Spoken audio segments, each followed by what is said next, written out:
राधे कृष्ण भक्तों, आप सभी को मेरा हार्दिक अभिवादन। सत्यनारायण की कथा। एक समय की बात है, नैशिरण्य तीर्थ में शौनिकादि 88,000 ऋषियों ने श्री सूत जी से पूछा, हे प्रभु, इस कलयुग में वेद विद्या रहित मनुष्यों को प्रभु भक्ति किस प्रकार मिल सकती है तथा उनका उद्धार कैसे होगा। हे मुनिश्रेष्ठ, कोई ऐसा तप बताइए जिससे थोड़े समय में ही पुण्य मिले और मनवांछित फल भी मिल जाए। इस प्रकार की कथा सुनने की हम इच्छा रखते हैं। सर्वशास्त्रों के ज्ञाता सूत जी बोले, हे वैष्णवों में पूज्य, आप सभी ने प्राणियों के हित की बात पूछी है, इसलिए मैं एक ऐसे श्रेष्ठ व्रत को आप लोगों को बताऊंगा जिसे नारद जी ने लक्ष्मी नारायण जी से पूछा था और लक्ष्मीपति ने मनिश्रेष्ठ नारद जी से कहा था। आप सभी से ध्यान से सुनिए।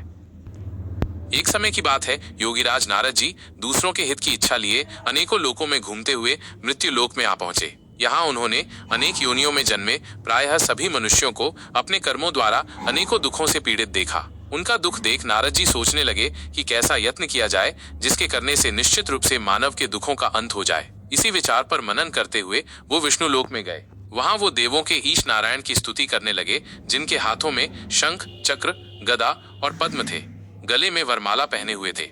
एक समय की बात है, योगीराज नारद जी दूसरों के हित की इच्छा लिए अनेकों लोकों में घूमते हुए मृत्यु लोक में आ पहुंचे। यहाँ उन्होंने अनेक योनियों में जन्मे प्रायः सभी मनुष्यों को अपने कर्मों द्वारा अनेकों दुखों से पीड़ित देखा।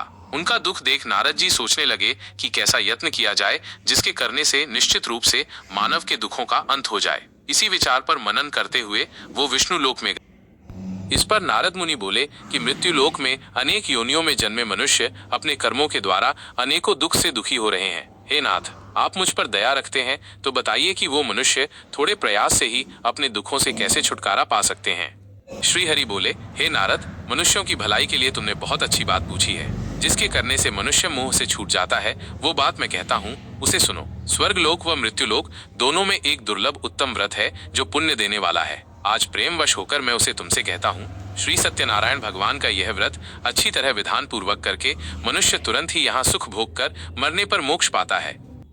श्रीहरि के वचन सुन नारद जी बोले कि उस व्रत का फल क्या है और उसका विधान क्या है। यह व्रत किसने किया था, इस व्रत को किस दिन करना चाहिए, सभी कुछ विस्तार से बताएं। नारद की बात सुनकर श्रीहरि बोले, दुख व शोक को दूर करने वाला, ये सभी स्थानों पर विजय दिलाने वाला है। मानव को भक्ति व श्रद्धा के साथ शाम को श्री सत्यनारायण की पूजा धर्म परायण होकर ब्राह्मणों व बंधुओं के साथ करनी चाहिए। भक्ति भाव से ही नैवेद्य, केले का फल, घी, दूध और गेहूं का आटा सवाया लें। गेहूं के स्थान पर साठी का आटा, शक्कर तथा गुड़ लेकर व सभी भक्षण योग्य पदार्थों को मिलाकर भगवान का भोग लगाएं। बंधु बांधवों को भी भोजन कराएं। उसके बाद स्वयं भोजन करें। भजन कीर्तन के साथ भगवान की भक्ति में लीन हो जाएं। इस तरह से सत्यनारायण भगवान का ये व्रत करने पर मनुष्य की सारी इच्छाएं निश्चित रूप से पूरी होती हैं। इस कलिकाल अर्थात कलयुग में मृत्यु लोक में मोक्ष का यही एक सरल उपाय बताया गया है। श्री सत्यनारायण व्रत कथा का पहला अध्याय संपूर्ण बोलिए श्री सत्यनारायण भगवान की जय। सत्यनारायण भगवान की व्रत कथा का दूसरा अध्याय। सूत जी बोले, हे ऋषियों, जिसने पहले समय में इस व्रत को किया था उसका इतिहास कहता हूँ, ध्यान से सुनो। सुंदर काशीपुरी नगरी में एक अत्यंत निर्धन ब्राह्मण रहता था। भूख प्यास से परेशान वह धरती पर घूमता रहता था। ब्राह्मणों से प्रेम करने वाले भगवान ने एक दिन ब्राह्मण का वेश धारण कर उसके पास जाकर पूछा, हे विप्र, नित्य दुखी होकर तुम पृथ्वी पर क्यों घूमते हो? दीन ब्राह्मण बोला, मैं निर्धन ब्राह्मण हूँ, भिक्षा के लिए धरती पर घूमता हूँ। हे भगवान, यदि आप इसका कोई उपाय जानते हो तो बताइए। वृद्ध ब्राह्मण कहता है कि सत्यनारायण भगवान मनोवांछित फल देने वाले हैं, इसलिए तुम उनका पूजन करो। इसे करने से मनुष्य सभी दुखों से मुक्त हो जाता है। वृद्ध ब्राह्मण बनकर आए सत्यनारायण भगवान उस निर्धन ब्राह्मण को व्रत का सारा विधान बताकर अंतर्धान हो गए। ब्राह्मण मन ही मन सोचने लगा कि जिस व्रत को वृद्ध ब्राह्मण करने को कह गया है, मैं उसे जरूर करूंगा। ये निश्चय करने के बाद उसे रात में नींद नहीं आई। वह सवेरे उठकर सत्यनारायण भगवान के व्रत का निश्चय कर भिक्षा के लिए चला गया। उस दिन निर्धन ब्राह्मण को भिक्षा में बहुत धन मिला, जिससे उसने बंधु बांधवों के साथ मिलकर श्री सत्यनारायण भगवान का व्रत संपन्न किया। भगवान सत्यनारायण का व्रत संपन्न करने के बाद वो निर्धन ब्राह्मण सभी दुखों से छूट गया और अनेक प्रकार की संपत्तियों से युक्त हो गया। उसी समय से ये ब्राह्मण हर माह इस व्रत को करने लगा। इस तरह से सत्यनारायण भगवान के व्रत को जो मनुष्य करेगा वो सभी प्रकार के पापों से छूटकर मोक्ष को प्राप्त होगा। जो मनुष्य इस व्रत को करेगा वो भी सभी दुखों से मुक्त हो जाएगा। हुआ श्री सत्यनारायण व्रत को मैंने तुमसे कहा, हे विप्रो, मैं अब और क्या कहूँ? ऋषि बोले, हे मुनिवर, संसार में उस विप्र से सुनकर और किस किस ने इस व्रत को किया, हम सब इस बात को सुनना चाहते हैं। इसके लिए हमारे मन में श्रद्धा का भाव है।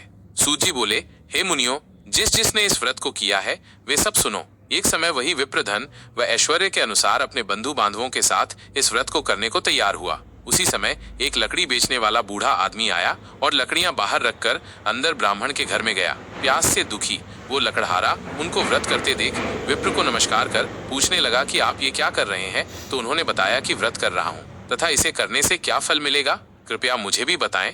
ब्राह्मण ने कहा कि सब मनोकामना को पूरा करने वाला ये सत्यनारायण भगवान का व्रत है। इनकी कृपा से ही मेरे घर में धन धान्य आदि की वृद्धि हुई है।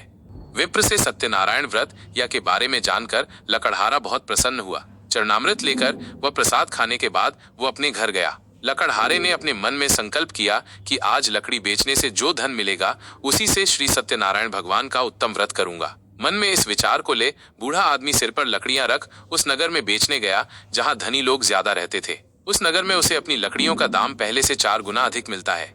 बूढ़ा प्रसन्नता के साथ दाम लेकर केले, शक्कर, घी, दूध, दही और गेहूं का आटा ले और सत्यनारायण भगवान के व्रत की अन्य सामग्रियां लेकर अपने घर गया। वहां उसने अपने बंधु बांधवों को बुलाकर विधि विधान से सत्यनारायण भगवान का पूजन और व्रत किया। इस व्रत के प्रभाव से वो बूढ़ा लकड़हारा धन पुत्र आदि से युक्त होकर संसार के समस्त सुख भोग अंतकाल में बैकुंठ धाम चला गया।